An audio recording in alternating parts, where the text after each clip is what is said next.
Guys, we're back and we're here to discuss the post game. What the conclusions were of this European camp that concluded with this massive 6-2 destruction of Panama. Yeah, it was destruction. We had a 0-0 where we had one shot on goal against Wales, and now the floodgates open. But I don't want to get too excited about it, okay? One, the opponent was terrible. That's just the reality, okay? So many people are saying this is a terrible version of Panama. Panama's almost so much better. But you can only play who's in front of you. And that was who's in front of our young group. And yeah, we dismantled them. Was there a full goal difference in the game? Maybe not. If you want to analyze and break it all down to a T, we can go there. But the reality is there were 4 header goals, which they count just like any other goals. There's one set piece goal, the Gio goal. There's one on a repress where Weston won. It played Gio. Gio played Uli, shot, rebound, Giochini. So listen, we smashed them, but that's what we should be doing. Okay, I told everybody on all the videos, we're going to Qatar. Okay, it's a formality. We can pick the worst roster. We can pick, I don't know, just the San Jose Earthquake Americans and nobody else. And we're going to go to Qatar. No matter what, we are going. So that's not what we need to grade ourselves on. Okay, the word I've always used is graduate. Are we making real progress? Does the product look different? Do we have an identity? And if you want to grade it that way, there's so much to discuss. And that's what we're here to do today, okay? Where I want to start, though, is talking about competition. Okay, there's 23 players, or 24 when Christian ended up leaving. All Europeans minus Sebi Lejet, because the MLS postseason is going on. And something that struck me was Reggie Cannon's pregame press conference. If you haven't watched it, YouTube it, look it up, USMNT pregame presser for the Panama game. And it was weird. Most of the reporters and the thesis of the whole press conference was, Reggie, tell us about your move in Europe, how you're settling, how you like it, what's good about it. And then Reggie went straight up, flowed from the heart. Listen, guys, I'm going to be real. It's not a slight on MLS, but it's way more competitive. It is an environment where I'm playing against better competition. I'm training with better competition. The whole culture around it is not comfort. It's get out of your comfort zone. So as a player, I feel challenged. I want to become the best player I can be, and that's what I'm doing. And that's the vision I had for myself. And look, now I'm in camp. You asked me about camp and how it's going. Everybody here's in the same boat. They're all young guys, ambitious guys playing at some of the biggest clubs. They've been playing here for years. And it's crazy for me to see it now. I can't even describe it in words, he said. It's crazy. You have to live it. So then they asked him, do you recommend some of the other players, in Dallas, some of the young guys? He's like, listen, everybody's their own man, but yes, if you want to be the best soccer player you can be and compete, you have to be here. He also talked about the internal competition, the battles that he's starting to see develop there within camp. These guys are all fighting for their lives, not just this 1 week in Wales and in Austria. They're fighting for their lives left and right. We can break player for player down in each unique circumstance and situation that they've been in. From Soto, who, was out for a year because the coach and the club just hung him out to dry. And the guy showed what he can do in 13 minutes, okay? It's also about seizing your opportunities. When this competition takes place, guys, and there's capacitated individuals fighting for their lives for one role, for the right back position, Cannon's got to fight with Serginho. If for the winger position, people want to say Jordan Morris, because of what he's done in the past, is still the lot guy. Well, if Jordan Morris stinks it up like he did against Mexico, anytime we play anybody relevant, Jordan Morris invisible, well, guess what? Gio's there chomping at the bit. Timo Weah's chomping at the bit. Ulian is chomping at the bit. There are now real players in real environments competing for their lives. And yes, we all get a little bit excited about, how could this guy fit or how that guy's going to fit. Then it all comes down to Greg Berhalter, his vision, his staff, the identity, and how to fit these players, 11 players, like-minded, collective unit that's playing with a vision and ultimately executing what is worked on during the week. Because different than his predecessors, there's actually work going on during the week. I witnessed it myself. I'm not going to say here and like others and say that Greg Berhalter is Pep Guardiola. Greg Berhalter is not Pep Guardiola. But he has his vision of how he wants his team to play. We started to see glimpses. I told you guys that I liked the intent against Wales. Well, I like the intent this game against Panama as well. And you could play who's in front of you. We play CONCACAF opponents. When the U20s, that special group, smashed everybody in CONCACAF en route to the World Cup in Poland, it was crazy numbers. It was like, 50 goals for and 0 against. Just absurd. Everybody's like, oh, this is cupcake. This is easy. Well, it's easy because there's a talented group. This talented group made this Panama game look easy, okay? Different circumstances. The Panama game, I didn't watch it, but against Japan didn't look that lopsided. And we have this minnow region where we should dominate left and right. Historically, we haven't. And now, moving forward, I'm very confident that we will.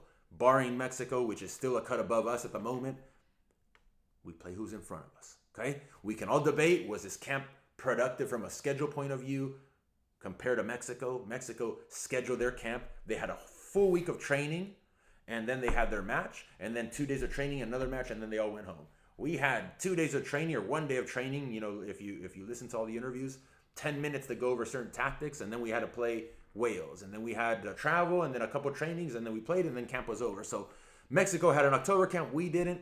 I always like to compare head-to-head with who we're going to be up against, and that's where we're at, okay? Let's talk about the collective performance against Panama.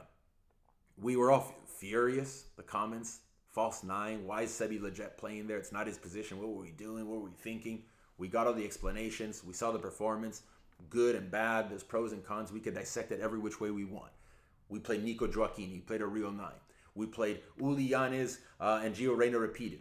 Uli Yanez, very different than Gio and Conrad. Special quality that I've highlighted in the U20 episodes is without the ball, this guy is one of the best players I have seen in terms of his mobility, reading the game, and running in behind and challenging back lines. And Uli wasn't a star on the day, but he did that. He opened up so many gaps, and he reloaded his runs, and he was making these off-the-ball movements that it's hard to see when you're watching on TV unless you're spotlighting it. If you have to take a look again, take a look again. It opens up so much room for everybody else. Reggie Cannon on the right was a change. I think a change for the better. Yeah, I don't want Serge on the left either, but given the predicament we have with Anthony Robinson not being at the level, it was a no-brainer that Serge was going to play on the left. The midfield trio, argue what you will, they were solid. They were solid in terms of bossing the game physically, repressing, transition moments. Those guys are all very similar profiles. They're all destroyers. Eunice has a little bit more quality, but he's also not a 10. He's not somebody that's going to pick a team apart. He's not somebody that's going to leave Christian Pulisic in on goal. So we're going to be debating that theory of that trivet being the guys moving forward. Okay, and in the back row, we didn't like it. We wanted to see John Brooks again. We didn't get to see John Brooks. We saw Tim Ream, who I think it's a consensus thing that we all agree he's past it. You know, we have up-and-coming guys, but we're not there spotlighting. I always put on my coach's hat and say, hey, guys, before we say XYZ should be playing, we weren't there at the sessions. We don't know if Chris Richards, was up for the task. We don't know if Chris Richards looked like a rookie out there. We don't know if Richie looked like a rookie. We don't know why Soto only got 13 minutes. We can only speculate, okay? So that's pretty much it. Only a few changes. We kept Stefan in goal. We have to have that continuity. And listen, the team took a shot early, slow start, recovered three goals before halftime, commanding lead. Big lull in the second half where Panama was dictating and had their foot on the gas, and we were against it for a little bit, lost a little bit of rhythm, and then finished off with that flurry of goals. It's hard to take conclusions, guys. The team was together, limited time, okay? Everybody's got the same rules. I heard Greg talk about we had limited time literally to do tactics, walkthroughs, and then we had to play against Wales. I think it's important moving forward that we continue to work with the base. And we'll get to the player performances and who was part of the base, who the cracks were, who they weren't, and ultimately break all that down. We'll transition there right away.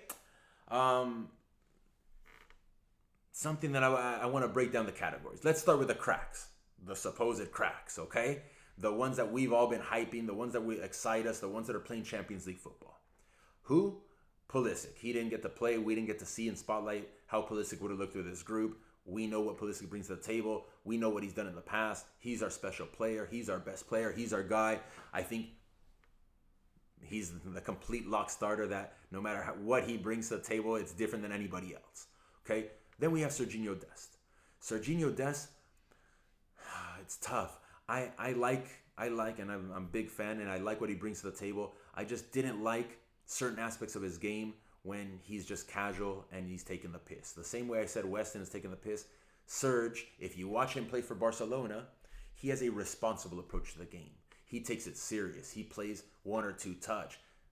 I like that he's fancy. I like that he wants to be Dani Alves and have swag and show a complete different version of the typical American footballer. if it is in function of the team and helping the team out. So I want to see a Serginho Dest show up here with the same responsibility that he had at Ajax and play the same way and simplify and make the right play, not fuck around, okay? Same thing goes for Weston Mckinney. You watch Weston Mckinney and I criticize his performance. Everybody's saying, man of the match, amazing against Wales. What? He was clowning around. Weston McKinney, did you guys see him this weekend? He came on as a sub for the last 21 minutes. 1 or 2 touch. That is it. Sitting in one role in midfield. Not wandering and running all over the field, wild animal, going crazy. No 360s out of bounds. No sombreritos, Neymar flicks. No Robinho, Danielson stepovers. None of that, okay? Simple 1-2 touch football. Now listen, when they come to the U.S. team, should they have a different swagger? Are they the men? Should they lead by example? Yes, but always when it's going to be in function of, being productive for the team. I cast serious doubts. You see Gio Reyna, he came on 15 minutes for Dortmund yesterday. He wasn't messing around. He was focused. He was doing his job. He was running. Okay, so I want that same type of responsibility when they put on our crest. It's not when they come to the U.S. national team. It's Camp Cupcake and they get to fuck around.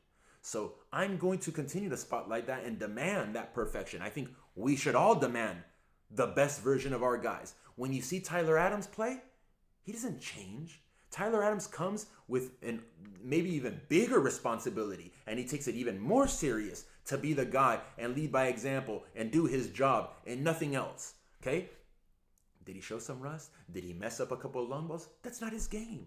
So that's what I'm saying here. Weston needs to be Weston if he's going to be on the field.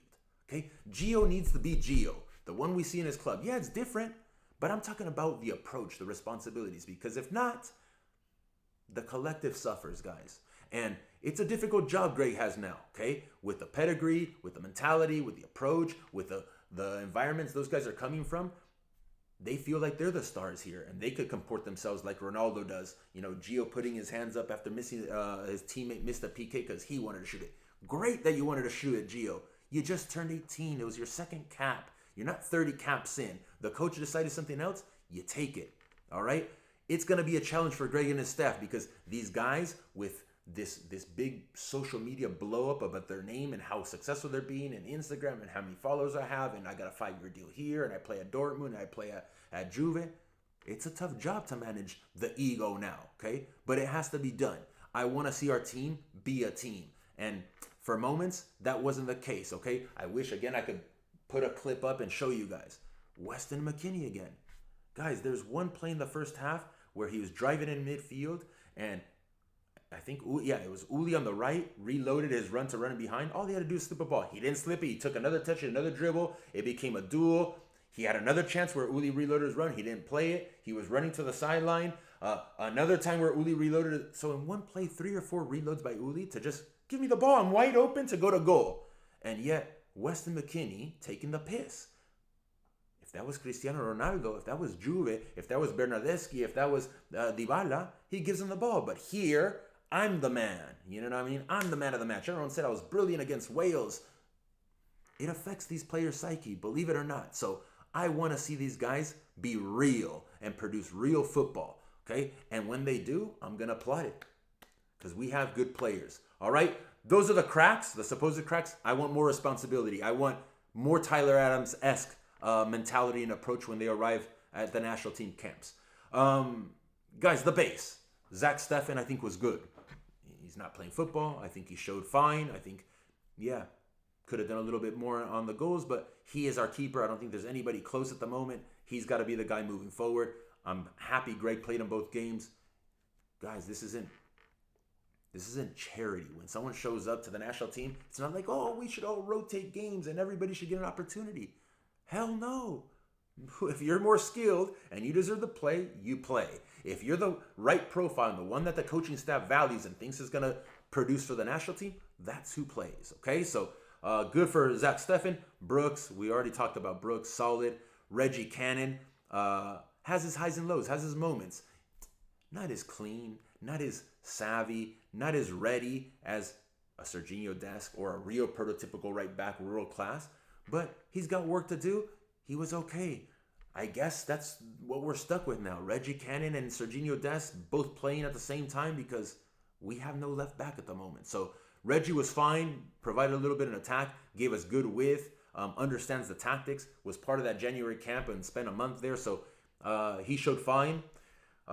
Tim Ream, I think, is past what he offers best, but we're not there. We don't get to see the sessions. We don't know how good or bad Tim Ream does in practice, okay? We only judge those 90 minutes, and yeah, that's the most important piece. But maybe Tim Ream brings other things to the table. He was the captain the other day. Maybe he's good for the group. Maybe he has accepted a secondary role to just be a mentor to the younger guys. So we don't know what goes on there. I think we have better prospects, but we'll see with Tim Ream and moving forward. Matt Miazga struggled this game, wasn't as consistent. Is somebody who I think can help the national team, had some good glimpses against Wales. Is going to continue to battle. I think as of today, it's still going to be Miazga and Brooks based on what the experience they have and what they bring to the table. But you know me, I said I'm a Chris Richards guy. I think he should be given an opportunity to integrate it now. He was slowly bled into it. We'll get to Chris Richards in a second. The woe. This guy has his own category. Yunus Musa. Yes, guys. Wow. Forget the age. Okay? Yeah, he's 17. That makes it more impressive. But he is different. He is more composed. He is more technical. He is more silky smooth. It just flows with him. So I'm going to compare him to Weston. Where Weston, he trips sometimes and stumbles on the ball, and the ball goes under his foot, and technically puts a pass behind the destination or out of bounds. You don't see that in Yunus Musa, okay? It is smooth. It is smooth, reminiscent of like a Brazilian. It is smooth, reminiscent of like the Africans when I used to watch so much back in the day, the Nigeria and the 94 and 98s, and like technical guys that just feel comfort. They receive, and it's like, no worries in the world. I'm good. He would square guys up in midfield in his own defensive third, shake and bake and just accelerate out of it. So he is a guy who I see more as a box-to-box 8. He is more direct competition with Weston. But wow, I think if we can secure his services, and I'm going to applaud the staff, okay? They have to know what they're doing. Recruiting the guy is easy. He plays for Valencia. There's a connection with the U.S. assistant coach. Actually getting him to commit and bring him in and then treat him like royalty. The guy was treated like royalty, I'm sure, within the camp with the teammates. And what matters most, play me. Show me that I'm important. And listen, there's other players that were snubbed and not utilized. Owen Atasawi barely got a little cameo. Richie Levesma barely got a little cameo. I don't care. This guy showed that he deserved that. And listen, now he feels important. Now he's got the love. Now the collective love from the whole country. Now it's a tough decision for him, I'm sure. Senior football for the U.S. right away, or U21 football for England and the depth that they have and the hype train and hype machine that they have with all their players. So bravo to Yunus Musa, quality player. We showed him love, played him in his preferred position centrally as opposed to wide where he plays at Valencia. So many positive things. I'm excited. I hope this guy commits to us. It's a huge win. Forget dual national, not dual national. It's just an upgrade to what we have, guys. Okay? The trial list, the ones that are young, the ones that under normal circumstances, you don't hand out, 9 debuts or 8 debuts or 6 debuts. That's just not normal what happened, okay? This was a circumstantial thing where, hey, we're going to call these European guys, the guys that we've been tracking, the guys that are important, the guys that are dual nationals, the guys that we want to see up close and personal for a week. Because as a coach, I'm going to put the hat on again. As a coach, you can watch all the video in the world, you can see them play in their club, but until you actually get to train them in your environment, you can't see that factor. Do they have what it takes in the day-to-day environment to produce within your own tactical scheme, within your own ideology of the game? So it's important to bring these types of players in. Soto. We got to see 13 minutes of Soto, 2 headers, nothing more, nothing less. And Greg and the staff got to evaluate him for a week. We don't know what that entailed. Was he good? Was he bad? Was he sharp? Was he slow? Was he fit? Was he not fit? We don't know. We know that Soto can score. He can always score. His movement in behind is excellent. So it's somebody that's going to continue to battle and be very much in the pool. I don't know if he's senior team ready. Is it going to be U23? Is it going to be what it's going to be? But I wouldn't buy into all that press of, oh, he's going to Chile and Chile wants him. Don't buy into that nonsense. Oh, Mexico, he's a tri-national. Soto's going nowhere, okay? That stuff is sometimes leaked and happens, and I know, I'm pretty sure I think he has the same guy working with him that reps Pulisic, and that's all stuff that gets leaked to the media to get this call-up. Well, he got the call-up. Did he make the most of it? Scored 2 goals in 13 minutes, all right? Nico Drakini, somebody new to most of us. I'll confess, I've watched little to nothing of Nico Drakini before this camp. I've heard the name, I've seen the clips. We can go on YouTube ourselves, but we got to see him for whatever it was, 79 minutes or 77 minutes. Good, mobile, active, and yeah, just a poacher's mentality. He was there. He was in the box. He was in the right place. Scooped the rebound off of Uli's shot. He was there. Miazga's headed cross after Weston, brilliant diagonal running behind Tyler's good slip. He scored. Hey, his PK, shocking, but who hasn't missed a PK? All right, the guy wanted his hat trick, and then humility and maturity when you hear the guy talk. So listen, another guy that's young, another guy that's U23 eligible, another guy that's going to scrap, and let's see what he could bring to the table when he's given another opportunity. Uli Yanez, guys, had his opportunity in the month-long thing, Camp Cupcake here domestically with the MLS guys. Produced then. Very, very good. I think he was a guy that was only playing U19 football, was brought in, wowed the coaching staff to an extent that they started him, wowed the staff and everybody as potential man of the match that day, wowed that he had the cojones to step up and take the PK. So Uli, I could talk about Uli all day. I know him better than anybody. Struggling in his club situation, hasn't found continuity. But listen, football has no memory. He was given another opportunity based probably on his January success. And with his limited opportunity, I think he showed again that he's capacitated to play at this level. And he's just got to continue to mature and get quality club minutes, because it's somebody that can help our national team pool. He's a different type of winger. He's a different type of profile that we don't have. Richie Levesma, huge fan, one of the top fans. I've seen Richie play forever. I've talked about Richie multiple times. Listen, we don't know. We weren't at training. Richie got limited minutes. He looked like a little kid when he came on. Muscled off, slow, heavy touches, disaster. I was grabbing my head, poor Richie. But then Richie showed quality. Listen, get the ball in the right channel, some good combination play throughout the last 10 minutes. Picked up his head. Here you go, Soto, boom. On the first one, calculated. The ball was put on Soto's head, Beckham style. On the second one, time and space, he squared up, and he just put it in the mixer, okay? There's no, I'm looking for Soto. That's nonsense, all right? And I even told Richie that. So, Richie, listen, I think is going to be a bright guy, somebody that's going to be very important for our national team if we believe in that type of profile, if we want to have creators and not destroyers. If we're going to have Eunices and Westons and Tylers, then there's no room for Richie. That's just the reality. We're gonna continue to be what we've always been, grinders and fighters and scrappers. But when we have to pick locks, when we have to unlock somebody, we don't have creative guys. When Christian gets frustrated that he gets 10 touches a game instead of 50, I'm gonna come back with my Anthony Robinson, I told you so saga. But Richie is somebody that has to be valued, okay? Moving forward, U23 guy, potential national team guy, he needs to be bled in, just like I talk about Chris Richards. He needs to be bled in and bled in now. Let's go straight to Chris Richards. Whatever it was, limited minutes, got his debut. What did he do? He looked happy. I don't think he's happy, all right? He's a competitor. He wanted protagonism. He probably wanted his own star. He wanted his own game. He has to get back in the lab at right now the best club in the world and keep grinding. Because if he gets opportunities there, we know how this pedigree thing works. If you're doing good at this said club, then you must be good and you should play. So Chris Richards will continue to be somebody important and dominant for our U23 team 1000%, and I want him already bled into our USMNT. We play in CONCACAF. He can handle it, guys. Johnny Cardoso, somebody who I'm a fan of, looked a little green, okay? Looked a little nervous, looked a little timid. His skill set is going to be important. It's a different type of profile. It's somebody who adds that different flair and calm on the ball.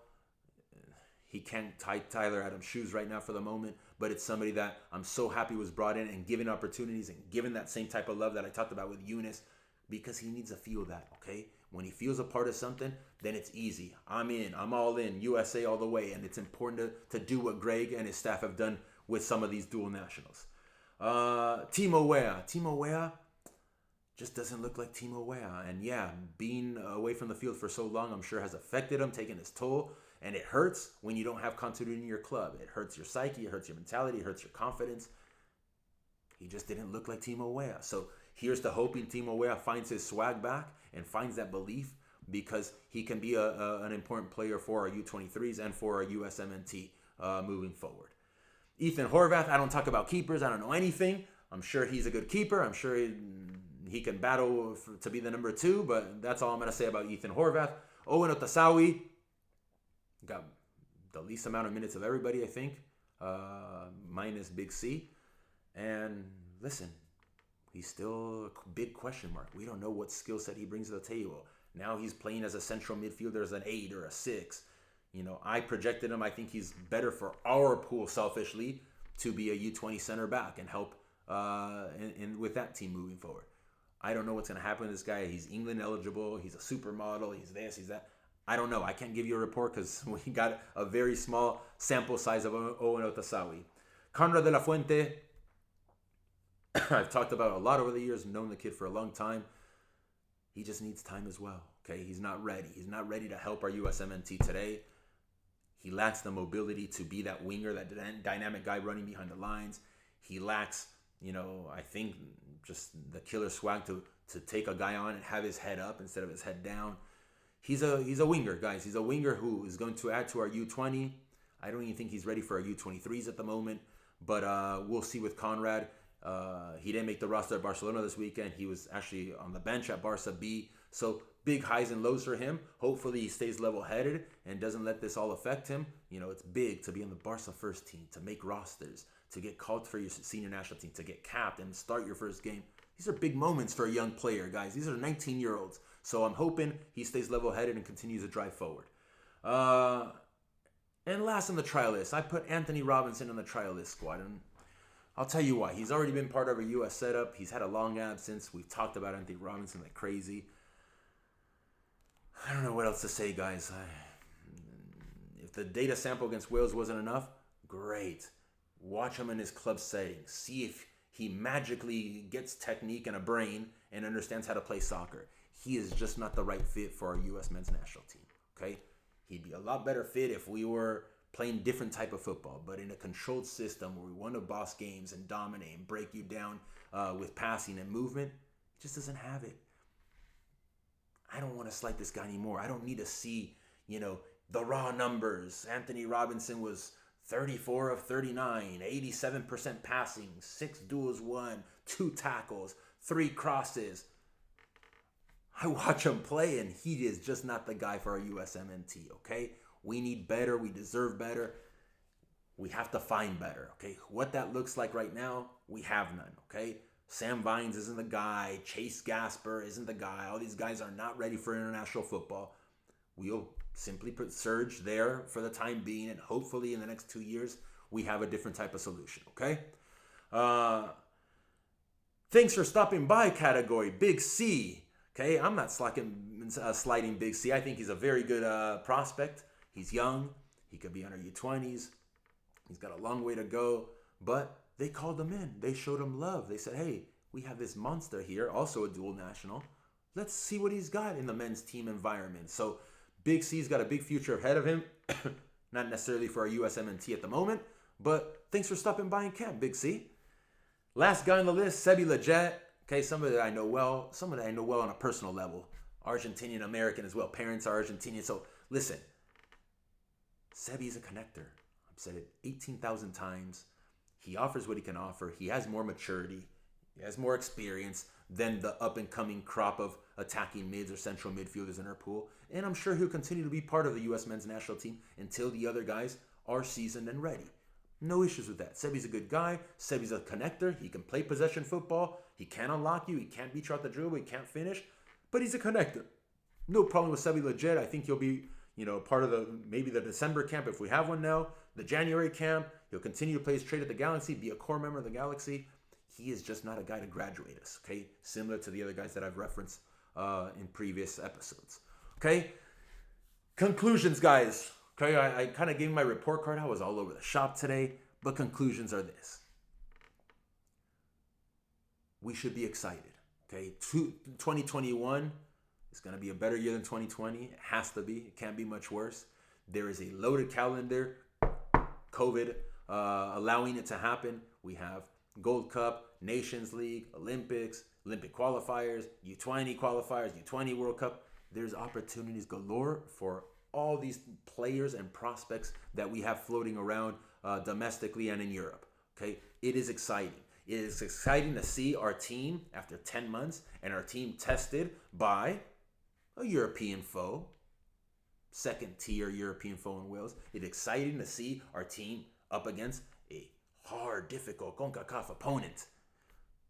Nonsense, all right? What I want to see moving forward is real tests. So I think the next windows now, there may be this January or December camp is floating around, no official confirmation. If there is a game in Florida against El Salvador, great. We get to see some of our domestic guys get an opportunity. Then there'll be, I'm assuming, the January camp like every single year.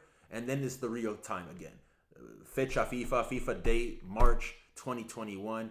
I want real opponents. I want real planning. I want 4 or 5 sessions before a game. It needs to be done the right way so we can maximize, because we have limited time, guys. The World Cup qualifiers, which everyone's making such a big deal, are upon us. We're going to qualify. No need to panic. But the more contact hours the staff can have with the players, the better the product is going to be on the field.